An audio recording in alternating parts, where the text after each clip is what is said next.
Hi guys! Welcome back to my channel, and for today's video guys ay isi-share ko sa inyo kung paano nga ba malaki ang maititipid mo kapag nagbabalak kang travel abroad or dito lang sa atin sa local guys. So isi-share ko sa inyo guys step by step kung paano nga ba ako nakakatipid sa aking mga travel, kasi recently guys is nakahiligan ko na talagang mag-travel dito man sa local guys at saka sa international. So magbibigay ako ng mga tips para naman ma-share ko sa inyo kung paano nga ba ako nakakatipid ng malaki sa aking mga travel. So, ang first step na ginagawa ko guys, kapag balak kong mag-travel, for example, balak kong pumunta ng Taiwan for next year, syempre guys, hindi naman tayo mayaman para anytime na gusto natin mag-travel, makakaalis tayo. So, syempre, pinag-iipunan ko yan, ganyan. So, ang ginagawa ko guys, para mas lalo ako makatipid sa aking mga travel ay 8 months to 1 year guys, nag-aabang na ako ng mga promo sale or minsan piso sale pa guys, ng set sale ng Cebu Pacific, ng AirAsia. Yan lang yung dalawang laging nagpo-promo sale guys. So nag-aabang na ako niyan guys kapag merong mga holidays. Yan yung labas ng mga promo sale nila guys. So inuuna kong i-book guys yung airfare, kasi yan yung medyo mataas, lalo na kapag malapit na yung travel, ganyan. Yan yung napakamahal nga guys na magagastos natin kapag hindi tayo nag-avail ng set sale guys. So number 1 yan ang inuuna ko. Nag-aabang na ako niyan guys. Tapos magbo-book na ako niyan kapag may nakita ako na mura lang, less than 5,000 round trip na, ganyan. Kagaya nung recently lang na nagpunta tayo ng Malaysia guys, binook ko yun ng a year pa. Ang nabayad ko lang doon, dalawa na kami ng anak ko, is 9,000 plus lang. O diba, dalawa na kami, may baggage pa kami. So ang laking maitipid guys kapag nag-aabang ka ng seat sale ng mga airline guys. Yan yung dalawang airline ang madalas na nagsisale, yung AirAsia at saka Cebu Pacific. Yan lang din yung dalawang airline na inaabangan ko sa kanilang seat sale guys. Kung gusto niyo naman na local lang, ganyan, nagkakaroon din sila ng super pass guys. Yan yung super pass pala, yan yung pwede kang bumili nun, tapos ibubuk mo siya a month bago. Malaki din ang maititipid mo nun guys. Na-try ko na yan dito lang sa local, wala yan sa international. So, ang next na inaabangan ko na mag-promo guys is yung accommodation na ngayon. Kasi diba meron na tayong plane ticket, tapos alam na natin kung saan tayo pupunta, destination natin, at hanggang kailan tayo mag-i-stay. So, ang inaabangan ko na next niyan is yung sa accommodation naman guys. Kasi minsan yung Agoda, lalo na yung sa Agoda guys, naglalabas sila ng mga promo, ganyan, kapag end of the month or payday sale, mga ganyan. Yan yung mga inaabangan ko. Pero nagbo-book ako niyan guys, parang 4 months bago pa ang travel, kasi yan yung mga mura pa, ganyan. Kapag malapit na kasi guys, kapag days na lang ganyan, napansin ko nagtataas na sila ng presyo. Kaya ayun, kapag meron na tayong plane ticket, accommodation na kaagad ang ating binubook. After naman na accommodation guys, nagbo-book ako ng mga activity. Kunwari kung saan ako pupunta, isi-search ko kung ano yung gusto kong puntahan doon. So nagbo-book ako ng mga activity sa Klook guys. So kung gusto niyo maka-discount, ilalagay ko yung QR code ko or yung discount link ko sa description guys. Pwede kayong mag-download niyan sa App Store kapag kapag Android at saka kapag iOS. Meron yan available guys. Klook, ang laking maititipid mo guys. Sobrang laking maititipid mo kapag nag-book ka ng mga activities mo dyan. Diba, sayang din yung mga discount, lalo na pag ginamit mo yung discount code ko guys. Lalagay ko dyan sa baba guys. Tapos Ang next ko na pinag-iipunan guys kapag nagta-travel ako, syempre yung pocket money natin guys. So, ina-arrange ko na yan kung magkano ang per day. Kunwari, ako lang mag-isang nagta-travel guys.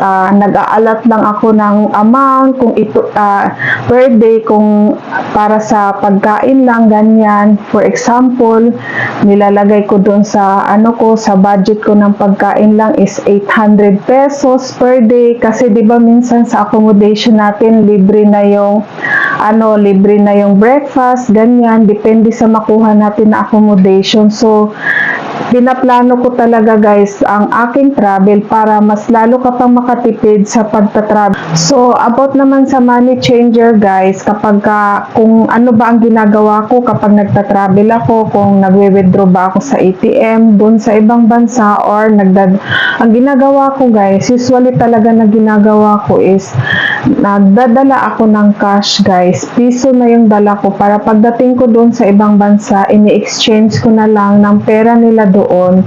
Although meron talagang charges guys, pero ang tips dyan is huwag kang magpapalit sa airport. Pwede naman magpapalit ka sa airport kasi kailangan mo nga, pero konti lang guys para may pambili ka lang ng SIM card or may pangbili ka ng may pamasahe ka papunta doon sa accommodation mo. Kasi pag sa labas sa airport guys, doon mas maganda ang palitan ng peso to sa kanilang pera guys. Kapag nag-withdraw naman kasi parang nag-aalanganin ako guys kasi baka paano pagka hindi pala okay yung ATM ko pag nag-withdraw ako doon. So ang ginagawa ko na lang is nagdadala talaga ako ng cash, pero nagdadala din ako ng ATM ko kapag in case na kinulang tayo, ganyan, mag-withdraw na lang tayo.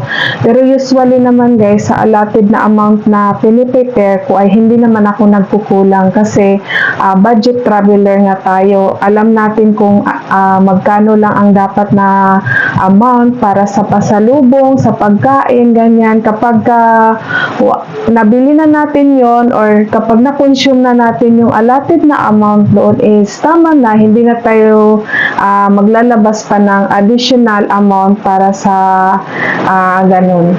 Tapos kapag breakfast, hindi kasi ako kadalasan nagbe-breakfast guys. Ayun, isa pa yun sa natitipid natin. Pero napakamura ang mga pagkain na dun sa mga napuntahan natin guys. Kaya yung allotted na amount na usually hindi ko siya nakukonsume. Kunwari 800 per day yung allotted amount ko. Hindi ko siya nakukonsume. Nagagamit ko lang dyan. Minsan kalahati. For example, 350, 400, ganyan. Kasi hindi ako mahilig na kumain ng kung ano-ano guys. So, tinitikman ko lang ganyan. Tapos, minsan naman kasi guys, sa mga napuntahan natin na sa lugar na puntahan natin is yung allotted natin na amount para dun sa meal natin for that day is hindi natin yun nakukonsume.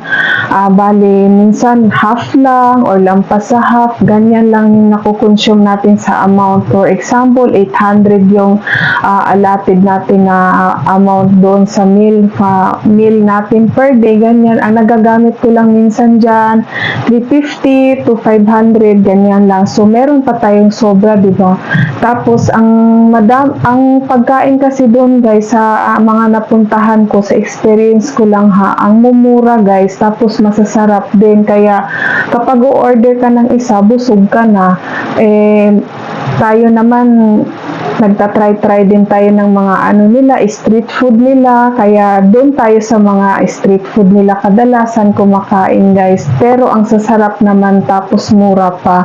So yun, malaki na ang naitipid natin guys. Isa pa pala sa tipid tips guys, kapag nandoon ka na sa destination na pupuntahan mo, kunwari night before, bago ka pumunta doon sa mga tourist spot na pupuntahan mo, balak mong puntahan is mag-research ka na guys kung ano yung station, kung ano yung best way na para pagpunta doon, kung saan ka makatipid. Isi-search mo yun guys para hindi ka magdodoble-doble ng pamasahe kasi sayang din pag nadodoble-doble ka. Kapag marami naman kayo guys, mas maganda kung meron na mag-book na lang kayo ng Grab or Uber para share na lang kayo sa pamasahe. Tapos, pag susunod-sunurin mo yung mga destination or tourist spot na magkakalapit lang, pag-search mo naman sa Google is 5 minutes walk na lang papunta sa next destination. So, lakarin nyo na lang guys, saglit lang yung 5 minutes, diba? Nakapag-exercise ka pa. Isa yan sa malaking tips guys para makatipid ka lalo sa iyong pagta-travel. Ang next na tipid tips guys is about naman sa internet. Kapag na-anim kayo guys, ang i-avail nyo na lang na SIM card is pwedeng 2 lang or 3. Tapos hotspot na lang guys. Tapos share na lang kayo sa amount. O diba ang laki ng maitipid? For example, 500 plus yung SIM card. Tapos hati kayo. So magkano na lang, diba? Ang kailangan lang naman natin sa ibang bansa guys is para ma-navigate natin ng maayos yung next destination na pupuntahan natin. So, pagdating naman sa hotel, may mga ino-offer naman kadalasan ang mga hotel ng free wifi.